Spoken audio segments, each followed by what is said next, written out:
Assalamualaikum warahmatullahi wabarakatuh. Kembali lagi bersama Spirit Edukasi. Baik Bapak dan Ibu guru sekalian, juga sahabat edukasi, kali ini saya akan berbagi cara bagaimana pelaksanaan pembelajaran daring melalui video conference. Nah, yang kita gunakan kali ini sangat mudah dan juga lebih simpel, yaitu menggunakan aplikasi Zoom. Jadi bagi yang belum menginstal, silahkan install dulu Zoom-nya, baik di PC maupun di Android. Nah, kita mulai klik Zoom-nya. Nah,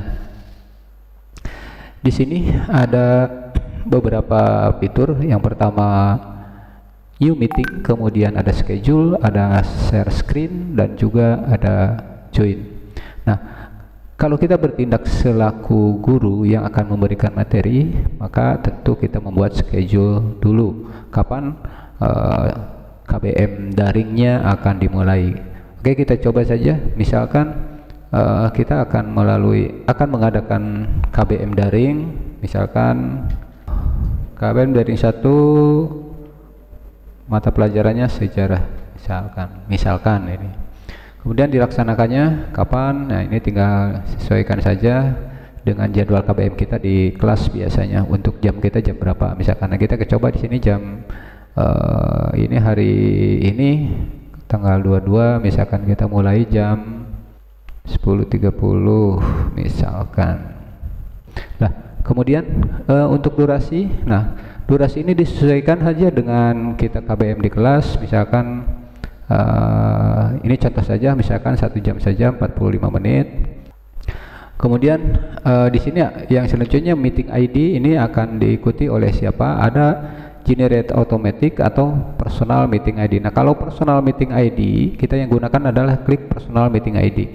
Maka ID ini yang nantinya diberikan kepada siswa kita di rumah. Kemudian apakah kita akan menggunakan password? Kalau menggunakan password, kirim passwordnya, tapi sebaiknya tidak usah kita menggunakan password. Kemudian yang selanjutnya di sini ada host on apa off.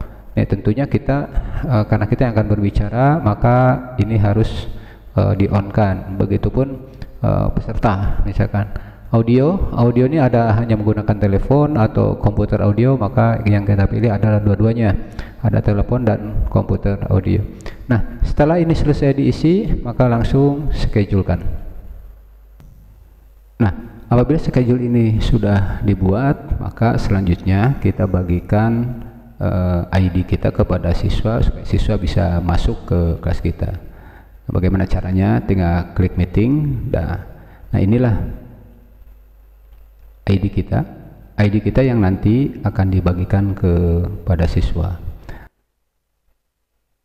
Selain dengan cara membagikan ID ini, ada cara yang lebih praktis sebetulnya, yaitu dengan membagikan invite kita atau membagikan link kita kepada siswa. Bedanya apa? Kalau seandainya ini yang dibagikan, ID yang dibagikan, maka siswa harus daftar dulu di aplikasi Zoom sehingga dia bisa login dan baru bisa memasukkan ID ini. Tetapi kalau kita berbagi link kita, ini tinggal di copy, misalkan simpan di mana dulu, baru kita nanti akan bagikan. Nah, ini yang akan kita bagikan nanti. Ini lebih mudah. Kenapa? Karena ketika link itu dibagikan kepada siswa tinggal klik saja dan langsung masuk ke kelas kita. Nah, itu tadi pembuatan schedule untuk pembelajaran online kita. Apabila sudah sampai waktunya kita untuk melakukan pembelajaran, maka langsung masuk ke Zoom dan langsung klik New Meeting. Nah, ini langsung tampil. Di area ini ada beberapa yang perlu kita pahami. Yang pertama, pojok kiri ini ada mute, ada speaker. kalau diklik ini tanda silang, berarti suara kita tidak muncul, maka tentunya ini harus hidup karena kita akan memberikan materi. Kemudian yang kedua ini ada video. Nah, ini gambar video ini ketika kita klik ini akan mati, maka yang muncul hanya gambar kita saja atau foto kita saja. Kalau kita klik dihidupkan, nah maka ini akan kelihatan, maka muka kita juga akan kelihatan oleh siswa kita.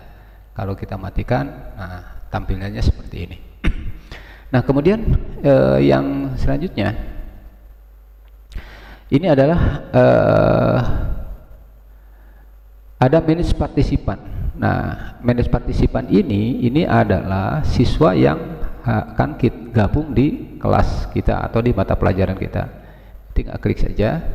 Nah, ini karena ini belum ada, sehingga nanti kalau sudah ada di sini akan muncul nama-nama siswa. Tentu kita undang sebelumnya. Nah, di sini kalau kita mematikan memute apa namanya mic atau mute suara dari ini, maka partisipan atau siswa tidak akan terdengar, suaranya tidak akan muncul karena kita matikan semua di sini. Karena misalkan kalau kita lagi memberikan materi, maka apabila mereka berbicara dan sebagainya masuk ke dalam speaker, maka tentu itu sangat mengganggu. Oleh karena itu bisa saja kita matikan, kecuali nanti pada saat ada diskusi atau dialog baru dihidupkan kembali. Misalkan ini tinggal mute atau tidak mute. Nah, baik, selanjutnya ada chat di sini.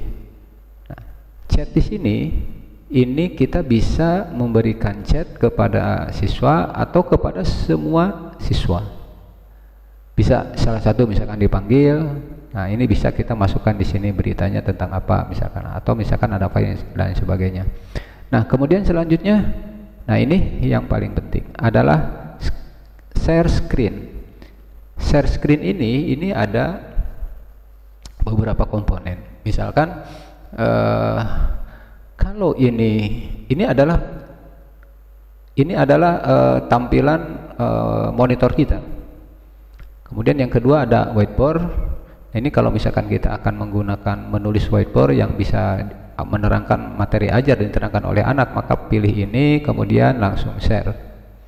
Nah, ini akan terlihat oleh siswa kita. Misalkan kita menulis sini, atau ini lebih enaknya lagi kalau pakai tablet dan sebagainya. Nah, ini bisa diterangkan bagaimana cara menghapusnya, tinggal di clear, key or draw. Atau misalkan bisa menggunakan penghapus ini juga bisa dan sebagainya. Selain whiteboard tadi, kita juga bisa menggunakan screen ini. Nah, ini gunanya apabila kita ingin memberikan materi yang materinya bisa diambil dari Google Drive atau dari file yang ada di komputer kita. Ini tinggal kita klik kemudian share. Nah, si siswa itu bisa melihat ke monitor kita. Misalkan kita mau memberikan materi di sini. Nah, ini salah satu contoh saja. Nah, di sini kita bisa menerangkan tentang isi dari materi kita yang ada di PowerPoint ini, atau di Word, atau misalkan di PDF dan sebagainya. Jadi siswa bisa menyimak apa yang kita sampaikan di sini. Nah, itu kalau menggunakan screen. Nah, untuk menutup screen ini tinggal stop share. Nah, kita akan kembali ke kita lagi, ibaratnya seperti itu. Nah, ini jadi sekali lagi ini bisa menggunakan whiteboard atau bisa menggunakan screen. Whiteboard ini untuk memberikan pengajaran melalui papan tulis. Sedangkan screen ini memberikan pengajaran melalui file yang sudah disiapkan. Nah, bagaimana sekarang siswa supaya bisa masuk ke kelas kita? Karena tadi kita telah membagikan link atau invite kita kepada siswa, maka siswa tinggal langsung saja klik link yang telah kita bagikan. Nah, misalkan karena saya ini membagikan melalui WA, maka tinggal klik di sini. Jadi sudah bisa gabung di kelas kita. Begitupun yang lain, dan nanti kalau ada beberapa siswa mungkin akan muncul di sini lebih banyak. Apabila sudah selesai kita memberikan bahan ajar kepada siswa, maka bagaimana cara mengakhiri kelas jarak jauh ini atau kelas maya ini melalui aplikasi Zoom, maka tinggal langsung end meeting di sini. Ini ada di pojok kanan bawah. Tinggal langsung diklik akhiri seperti biasa. End meeting for all, maka otomatis semua selesai untuk mengakhiri. Nah, demikian Bapak dan Ibu juga sahabat edukasi, bagaimana cara pelaksanaan pembelajaran kelas maya melalui aplikasi Zoom yang sangat sederhana. Mudah-mudahan ini bisa membantu kita semua dalam rangka kegiatan belajar mengajar jarak jauh. Kami harapkan ada saran dan kritik dari Bapak dan Ibu juga sahabat edukasi. Silahkan saran dan masukannya cantumkan di kolom saran dalam deskripsi video ini. Dan jangan lupa untuk like, subscribe,